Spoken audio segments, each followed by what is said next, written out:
I mean, should I talk about my new obsession of wrestling? Or not? If you want to.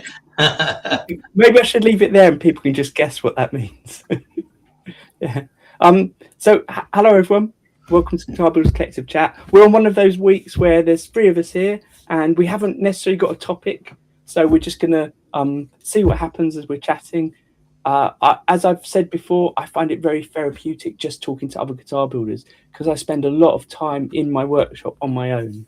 And one of the things I want to talk about today is the fact that I've been on a lot more forums, particularly on Facebook and some of the WhatsApp groups I'm in, just discussing guitar building more, because I do find just building is quite a lonely process, really. But there you go. Maybe if I worked for a big company in a big factory, I'd feel like I'm around other people, but maybe I'm on a factory line doing conveyor belt stuff.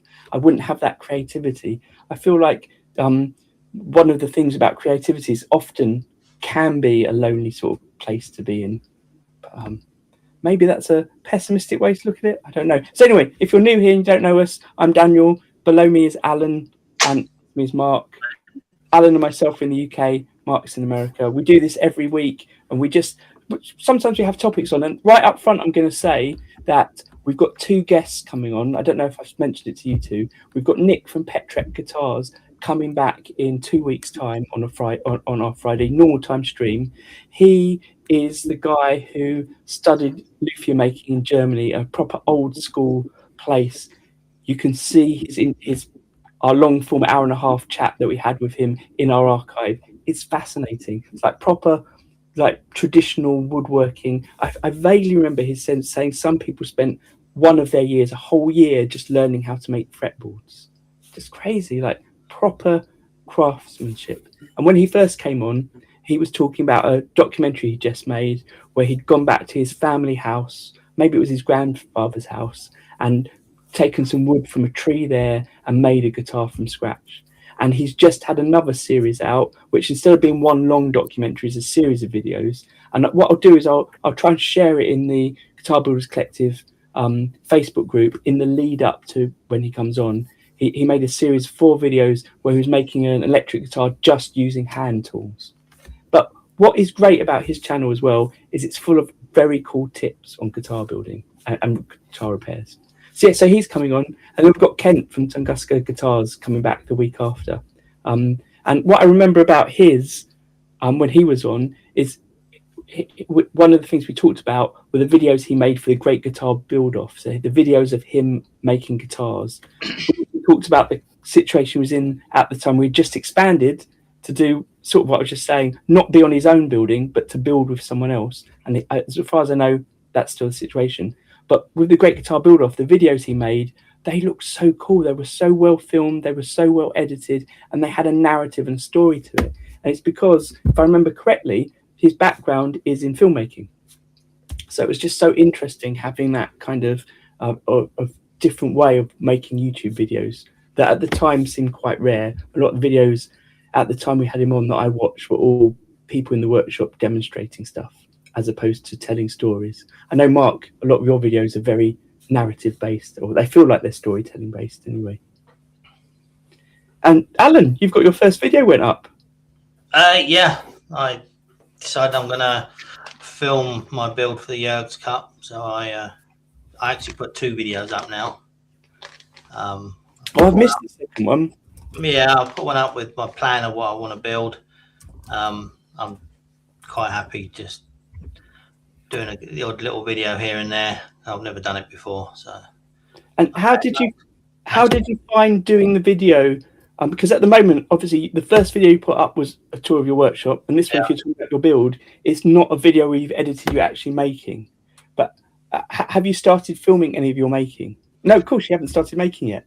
Yeah, no, I've started making it. So when I did the plan video, it was easier to explain what I was doing once I'd made a couple of bits already. Right. So yeah, I'm trying to get used to it. I mean, there was one I did some 2 days ago. The camera ran out of battery. Real amateur move.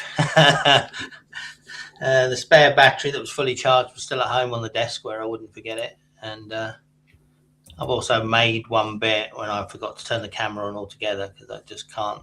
It's just not in my thinking of think of the camera and then do something. But it was just a simple process that everyone's seen a million times before anyway, so it doesn't really matter. It's too noisy in my container, so if I'm just using the hand tools, it's quite loud. And if I've got to use the power tool and the generator's on, so I think all of my stuff's going to be voiceover, and I'm just filming bits and I'm just going to talk over it. I've got to say, I love watching things with voiceovers. I find it just flows better sometimes. I love making videos now with voiceovers. I just find it's just an easier process for me anyway for editing. And what I'm incapable of doing is some of the videos I like that I watch with the voiceovers where they still have the sounds of the instruments on, because I realise I've constantly got my radio on. So I watch back the videos and it's just boring, out of date now, like 2-week-old, 1-month-old, sometimes even a year-old politics stuff going on, or interviews with people that no one else is going to want to, you don't want that in the background. So is it just too noisy to catch that sound? Are you going to get rid of that sound, do you think, when you do your voiceover, or that background sound be quiet in the mix? No, I can just separate the soundtrack and just delete it. So it'll just be a silent video, and then I can talk over it or insert pictures or whatever. The problem is I'm learning the editing software as well at the same time. So wow, which one are you using? I went with Filmora in the end. I don't know it very well. What I find is a lot of them are very, very similar. That they're based on a lot of them based on Premiere, I think, but they're based on a system. So once you know one, you can sort of pick up another. But it's got that learning curve that once you get past the first bit, I think you'll just be absorbing so much and using so much. Yeah. So I've got a few bits filmed already that I need to start editing, so that when I get around to it, it's not going to be a huge job. But just say we've got Calron 1988 here, who said, listening to this as I close out my notes at the Cancer Centre, glad I got to participate in Jurg's Cup too. Can't read today. Fantastic that you're here.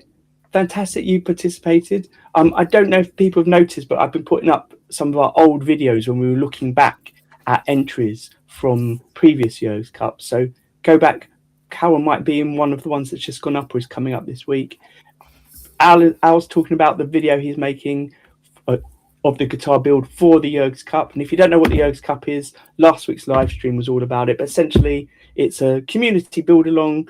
This year it's going for 6 months. It's just starting this month. And at the end of the 6 months, if you haven't finished building, don't worry. But if you have, you can enter a bit of a competition to win some prizes that Paul from Milehouse Studios has helped put together. And there's a theme that you don't have to follow, but is there as a good starting point, which is this idea that you could build a guitar based around one of your heroes' guitars. So, Alan, tell us again, whose guitar is your hero? What model are you working on? I'm doing a variation of it's called the Mad Cat that Prince had. So it's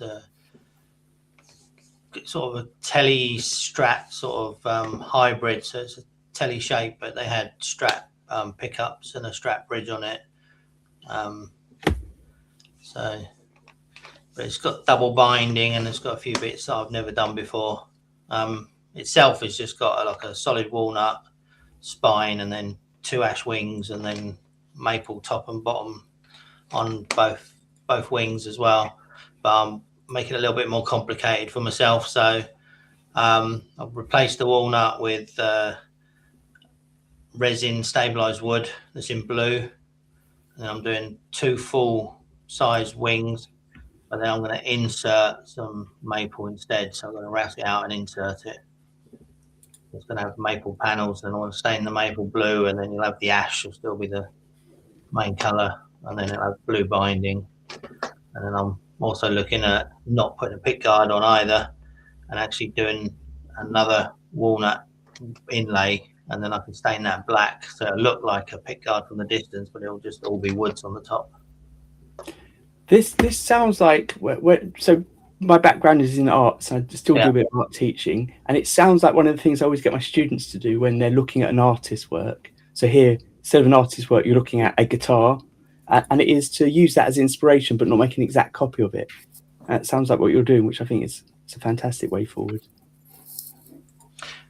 Yeah, So I've got quite a few bits that I've never done before. So I've got tons and tons of templates I've done. So I've basically got to turn myself into a CNC machine to get it nice and accurate. Otherwise, those inserts are going to be terrible. But getting there.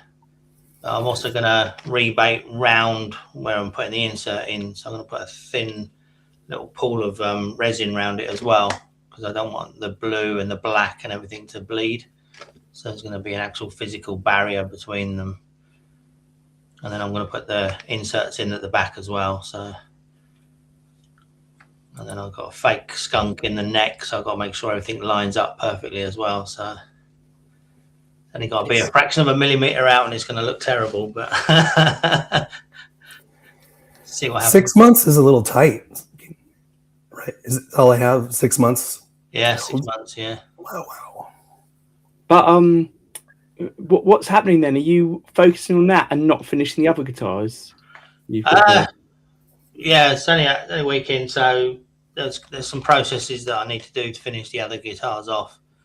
But I'll leave them for now, and then when I get to that part with this one, then I might do 2 necks worth of fretting or whatever job needs doing, and try and keep them going. But the body blank is being stuck together now, so there's not too much I can do tomorrow while that's still being stuck, because it was resin stabilized. I've actually stuck it all together with resin rather than wood glue, so I want to give that a good few days so I can get on with the Yergs 3 build tomorrow, do a few bits. Nice. Mark, I'm sure I've asked you, but if you were to build a Guitar Hero's guitar, what would your hero guitar be? Wow, that was a great question. Well, all my Guitar Heroes play the most boring guitars. So like Stratocasters, right? Yeah. Or Stratocasters. Like I don't have any like heroes that play anything exotic, like Prince, for example. But there are already like YouTube videos out there. Also, I apologize for my voice. I lost my voice a couple of days ago. There are already a lot of like YouTube videos who are already doing like build, because basically my favorite band of all time is Smashing Pumpkins, and I play a Strat because Billy Corgan played a Strat, right? And Billy Corgan had very unique Strats that he had modified with stickers or paint or whatever. And there's already tons of videos out there on how to like make his like this Strat or that Strat or whatever, the Siamese Dream Strat or the Gish Strat. So even if I wanted to build one of those, like it's been done 1,000 times already. Yeah, I like Alan's approach though of taking that thing you like and changing it somehow to be more you, some way. It's funny. I was watching the Charismatic Voice on YouTube a couple of days ago. So she's Elizabeth, an opera singer. She analyzes various music, but a lot of metal music. And she was listening to some old Megadeth. She absolutely hates Dave Mustaine's voice, and the pain of her listening to it was incredible. But then it got to the it was Tornado of Souls, which is one of my favorite songs by them, and it got to the solo with Michael Friedman playing, and I realized that some of my heroes that I had when I was younger, I tried to learn a bit of some of his solos, but I knew it wasn't the thing I wanted to do. I just wasn't good enough for that sort of stuff. I preferred all the rhythm stuff. That's what I was into. Maybe that's why I got into bass. But I loved his playing. He's definitely a guitar hero of mine. Loved his playing because his solos were so melodic and things like that. But I never really thought about his guitar, what it looked like, which is strange as someone that's got into guitar building. At the time, didn't really care what his guitar looked like. I was listening to the CD and reading along with the lyrics, and I don't think it visually had an impact on me. As I mentioned before, the guitars that had an impact on me were the ones that I saw on MTV, and that looked interesting, looked weird, looked more like art pieces. So anyway, one thing I wanted to talk about, getting off the Yergs Cup, I'm sure we'll end up talking about it most weeks, but one thing I wanted to talk about was guitar forums. So I've gone back on Facebook for various reasons. One of them is partly the Yergs Cup. One of them's trying to promote this channel a little bit and the videos we do.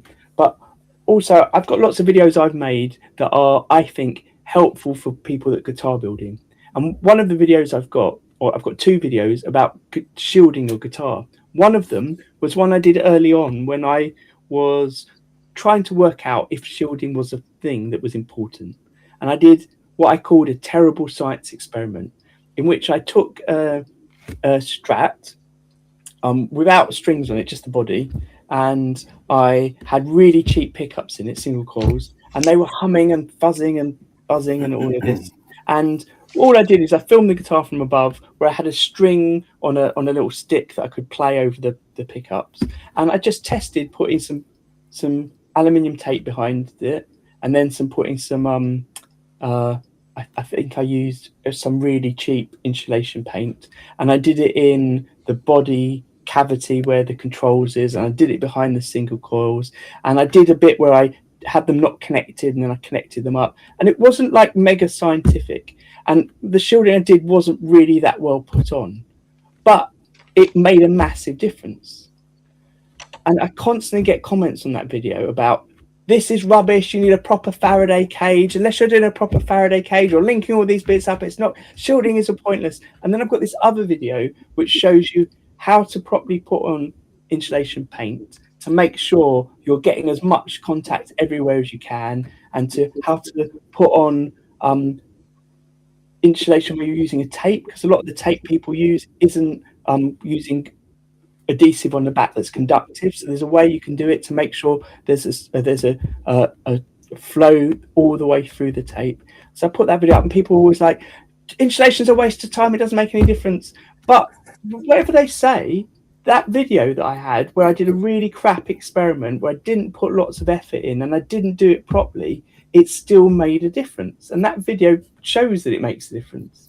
So I can't agree with people that say it doesn't make a difference, but there are so many elements that make a difference. But anyway, so I've noticed on a lot of the forums recently discussions about shielding, and what happens is people make comments that are not helpful and people make comments that are helpful, and because there's so many comments on some of the threads, it's hard to find the ones that are helpful, and it's hard to find the ones that are good advice, and it's sometimes it's easy when people start all agreeing with each other about things which I'm a positive or wrong, like in this case, saying that shielding makes no difference.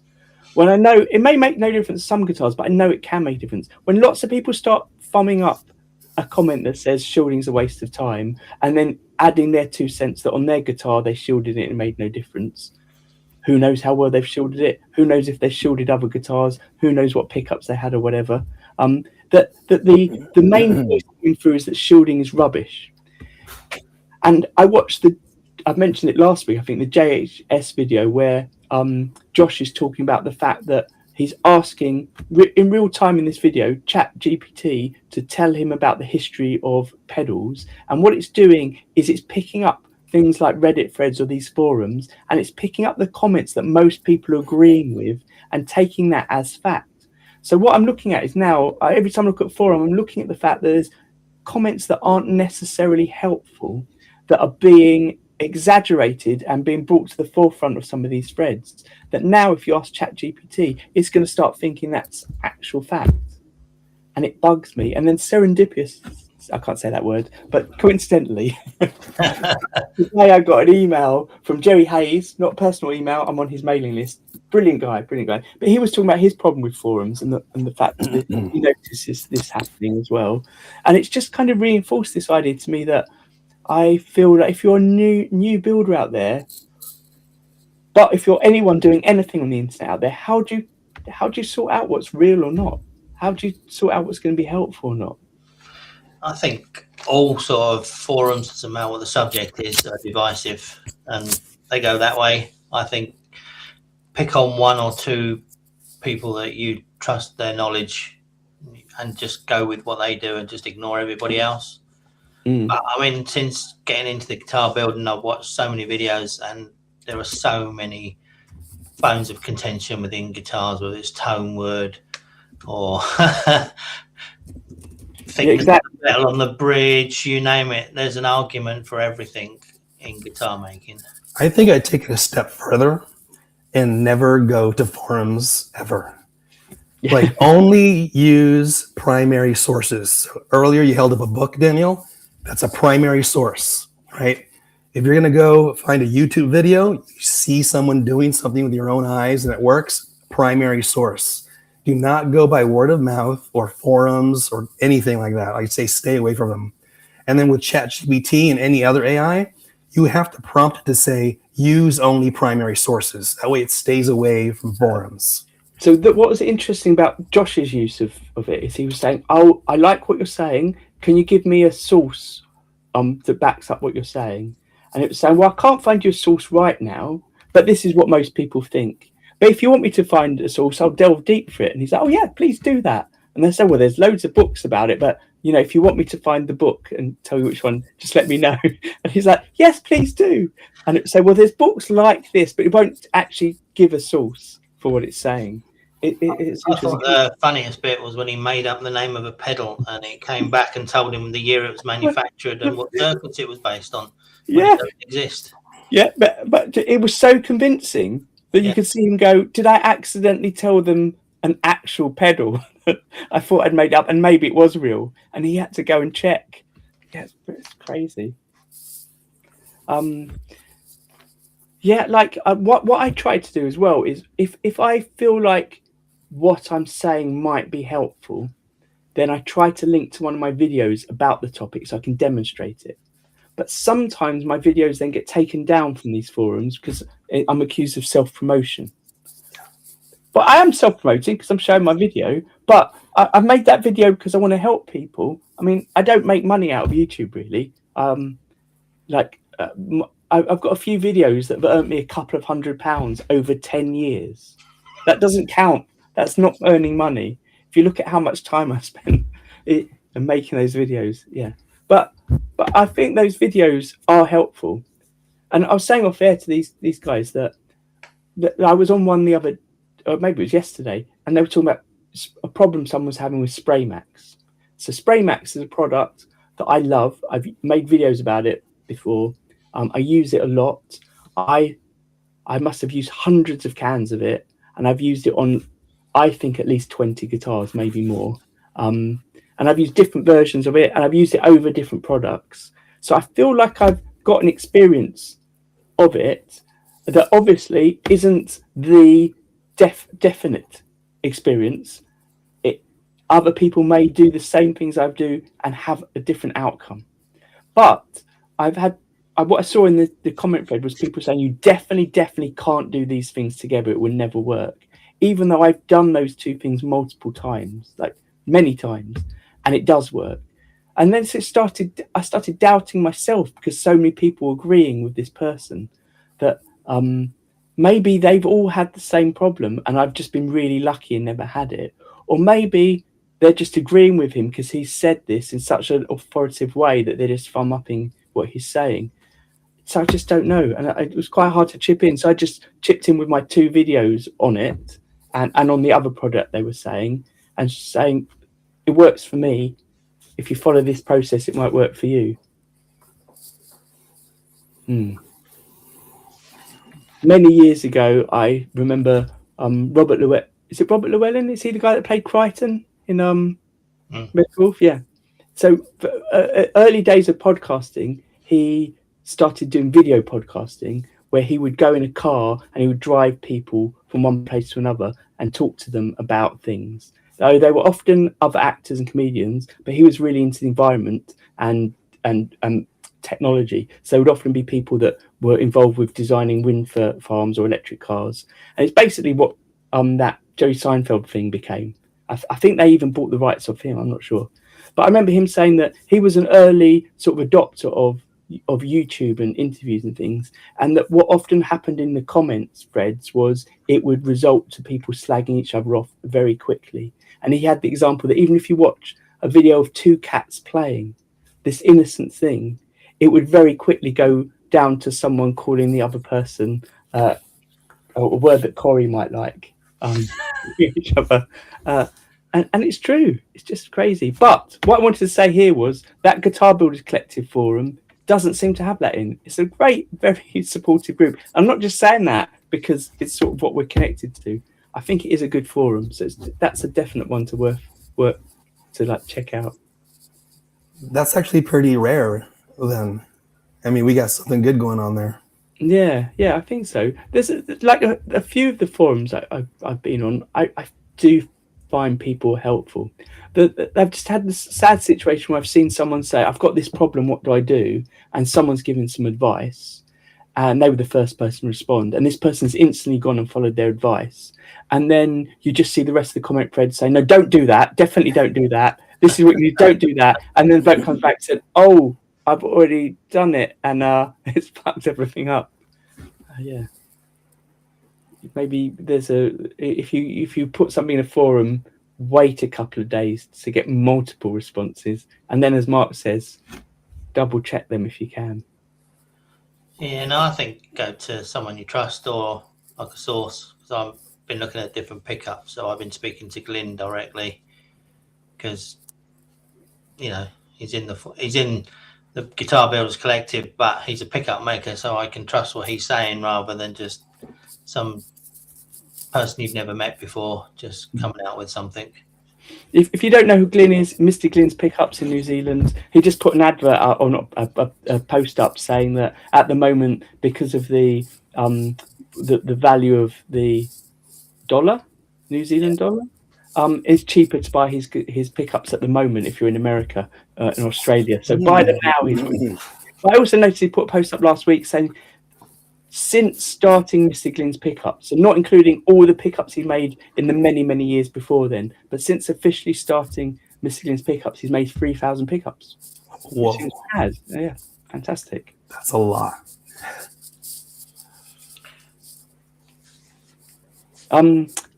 Yeah, so on the pickup front, I have said something many times which I don't regret saying, but I maybe need to readdress what I say, which is that I think pickups don't matter. Like, just get pickup with a good output, it's fine. Definitely different pickups have different sounds and different feels to them, 100%. So if I've ever implied that, don't mean that's not what I meant.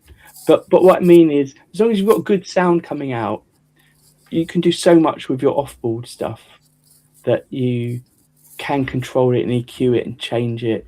Obviously, if you got the right pickup, like Glyn makes ones particularly for doom metal, and he's done a lot of research into it, and it works for that sort of sound. That benefits all of the next stages a lot.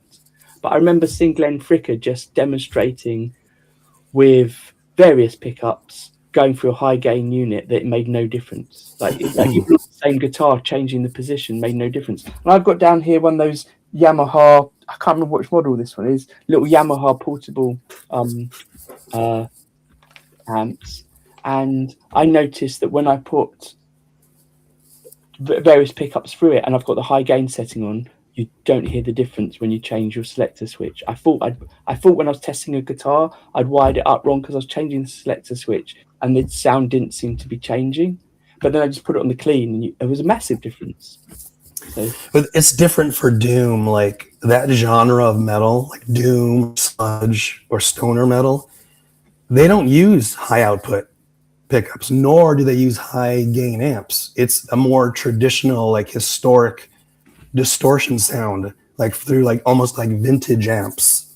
So you get that more like 70s era distortion rather than high gain. So the pickups do matter for doom because they don't use high gain. One reason I was just bringing that up now was partly because of what Alan just said about researching pickups, but I went round to Toby's, the guy that I make the one strings with. I haven't got any here because they're all at his house at the moment. He's a pretty good guitar player and bass player, so he's been trying them all out and working things out on it. And I noticed that our pickups that he's made, his pickups that on Mark's advice are made from sewing machine bobbins. So he's wound them using his girlfriend's grandmother's old sewing machine. It's brilliant.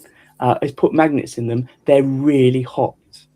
And what they do is they give a slight kind of overdriven sound coming out of them. Not all of them. It depends on how we set them up. And I think that adds to the sound for me of these one string instruments. I quite like it like that. So we're thinking of not changing the pickups or changing the height of the pickups, but leaving it like that as part of that is what the product is. This kind of slightly I love it. sound. Yeah. So it made me think because I've never wound a pickup. I've never really looked into it enough. And I think Toby's going to go on a pickup winding course to help him develop his one bobbin, one string pickups a bit more, one pole pickups a bit more. But yeah, it is just a whole other, like the guitar building, there's just many rabbit holes you can go down. One of the things I want to link back to was one of the reasons I've been talking about shielding a lot recently is because of the videos I've made, and so I've been reposting them and trying to reshare them because I think they're quite good, and I want to get them out there to help people. Also to promote myself a bit. But then we plugged in our 5 one strings at his house, and we realised I forgot to shield them.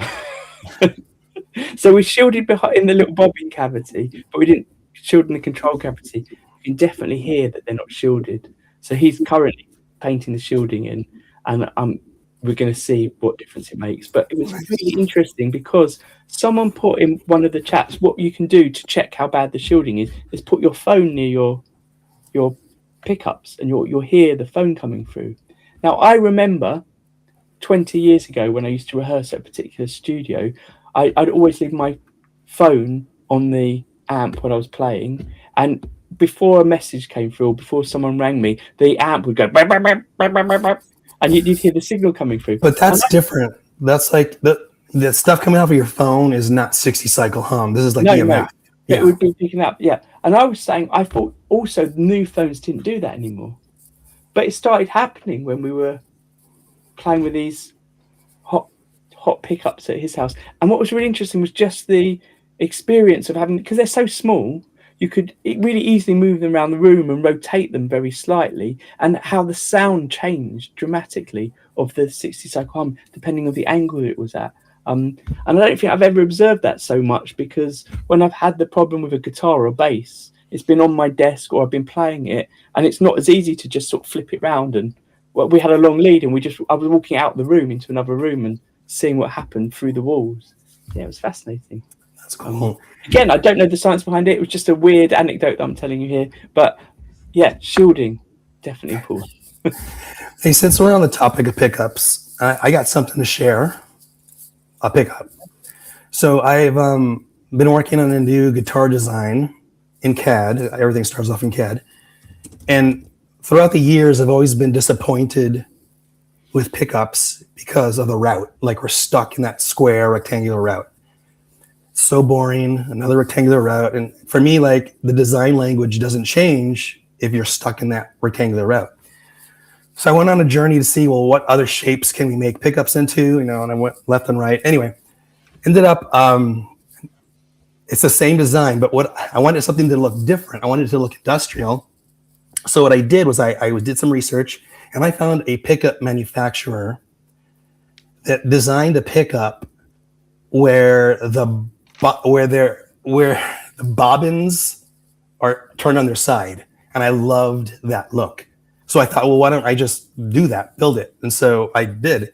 And so this is a humbucker pickup where the poles are on the side and the exposed coil is on the top.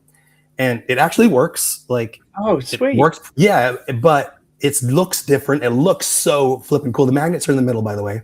So I have 2 stacked magnets in the middle. And I literally just flipped the bobbins to the side, and I made 3D printed brackets, right? So the same holes that you would use to mount them are basically the same screws on the bottom base plate. So nothing's changed. I'm using all the exact stuff that's in the pickup, but it looks like flipping killer. And can you imagine this pickup in a cool custom build? Now, you might be thinking, what does it sound like? I don't know, right? It's all about looks, right? It's like, what does this look like? It looks flipping amazing. Now, these are cheap. This is a cheap pickup. It's a prototype.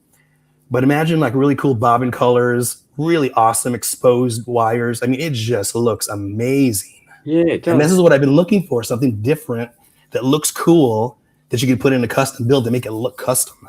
So have you got your video up of it yet? No, because I just barely took these off the 3D printer, and I'm going to refine them a little bit. But this actually, it's like 2 birds, 1 stone. I don't know if you remember, but years and years ago, I built a cello guitar. And one of the things is you can't put a magnetic pickup on a instrument with a bow because the strings are oscillating differently with a bow than if you pluck them with your finger or pick. It just doesn't oscillate the same way, right? They're oscillating at an angle, and you need a sideways pickup. And so Ned Steinberger, who now makes cellos, he actually has a patent on a special pickup for bowed instruments to use magnetic pickups. And I went to the patent site, I was looking into it, how do you do it? Could never figure it out. But I think this might be the key because it's sideways, like, the magnetic whatever, like the flux are going out. So here's me asking questions with no knowledge or understanding. Right. Do you think when you put it in a guitar, then that means that if you've essentially got exactly the same pickup as if it was orientated in a normal way, but now you've put it on the side, do you think that means the output's not going to be quite as strong because of how it's interfering with the... We'll find out. Like, that's the whole point of my video. My videos are all about like exploration and doing stupid, crazy experiments that maybe don't work. And that's the fun of it. This is what I get a kick out of, this kind of stuff. Like, will it work? I don't know. So presumably, assuming it's going to work, you're excited by a pickup builder building something like that? Again, this is not my idea. Like, I saw this on the internet, and there's a manufacturer building these pickups like this. They don't look like this. I thought they weren't quite like that, but yeah. Yeah, they're not quite like this. But yeah, evidently they work. So hopefully mine does. I mean, I'm already thinking these next to me here, the Ghostbuster guitars, that's going to work in them. I want that in them. Yeah, it's just a whole unique look. That just opens the doors aesthetically. Like, if you're like an artist, or if you really like design language and visuals, like, that looks so flippin' industrial. It looks just so cool. There's something about the colors you've already got there that look good as well. But, I haven't seen that many. Like, I'm in some forums as well about 3D printing guitars. Ray from Tasmaniac Guitars is in a few of them, and brilliant stuff going on. But I haven't seen that many people just making pickup covers or pickup surrounds. I printed a few pickup surrounds that were slightly different shapes. Maybe people just don't think that the 3D printed finish is good enough. I don't know. Oh, Alan's gone. Eddie's just said Sidewinder. That's cool. Fantastic.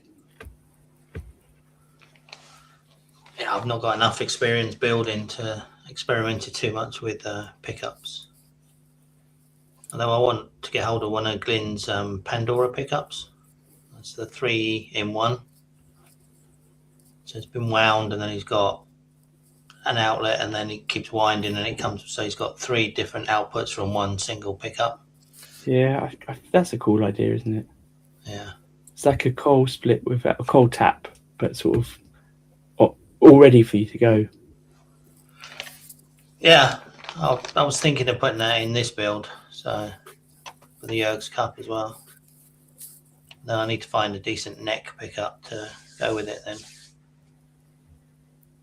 So I've had this idea. I want to do a 3-way selector on the Pandora, and then a 3-way selector to whether you've got the bridge, the neck, and then the 2 together. So you've then got 3 bridge selections, and then 3 different middles. Who is it? There's a switch I've used. I've forgotten the company's name.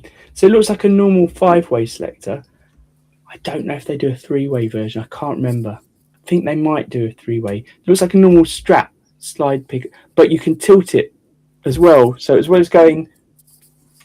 Oh, wait, let's see if I've got one here. What are they called, Daniel? I forgot the name slips my mind. But so as well as just going like this... Yeah, it goes side to side. Left to right, yeah. And that opens up a next set of things. I've totally forgotten what the... Yeah, I'm thinking of 2 separate 3-way toggles. So one will be an on, and then the other one will be the on-off on switch. But might be biting off more than I can chew, because it's not my strong point in the electronics in the guitar. So So look, it's nearly 11 here. I really don't remember how much sleep I had last night. It wasn't very much, and I've been up since 5. So I don't understand Barry's comment here. I'm trying to make my own multi-scale humbucker. What's different about multi-scale humbucker? Did the pole pieces start getting further apart? The base plate needs to be angled. Oh yes, fine. I was thinking, the strings don't get further apart. What's going on? Yeah. Can you imagine? So what was the bridge I was just using? It was a bass bridge. I can't remember which guitar it was on that I was just working on. I can't remember if it was one of the Arias or the Enfield one. But the bridge saddles have got multiple grooves in them, so you can move the strings on it to help with this string spacing. But it does mean you can potentially have the string spacing different between each string if you wanted it to be. I don't know why you'd want that, but I found that quite an interesting idea. I guess it's slightly there because, well, for me, what was good about it is it means you can change the string spacing for that bridge. So you could use that same bridge on different basses, and it doesn't really matter about the string spacing on the bridge because you can, compared to the nut or the width of the neck, because you can just adjust it to fit properly. And it meant visually you could also adjust it so it fits over the pole pieces better. And it also means, I think, I'm not sure how true this is for some players, but I like my strings on a guitar, for example, not to be too close to the edge of the fretboard. I like them in a bit further than some people do. So it allows you to do that as well. Super Switch. Thanks, Corey.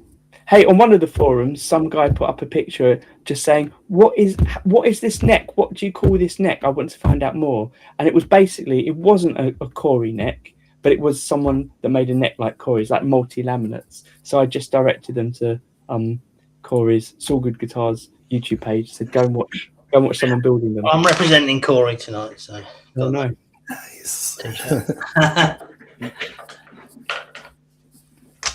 Hey Corey, we talked a bit about Jörg's Cup. It seems to be going well. I've seen more people posting, and on the Jörg's Cup forum, Facebook group, and also on the Guitar Builders Collective Instagram page, I've seen posts of people announcing what they're doing. Paul from Minehouse just put up his first video in his video series of his Jörg's Cup build. So yeah, it's exciting stuff. I just ordered a shirt, but I'm almost definitely not building, so I'm not sure if I'll put a profile up or not on the page. But I might put a profile up, might as well. But I don't want it to people to expect me to build something. It's not the right time for me to build at the moment.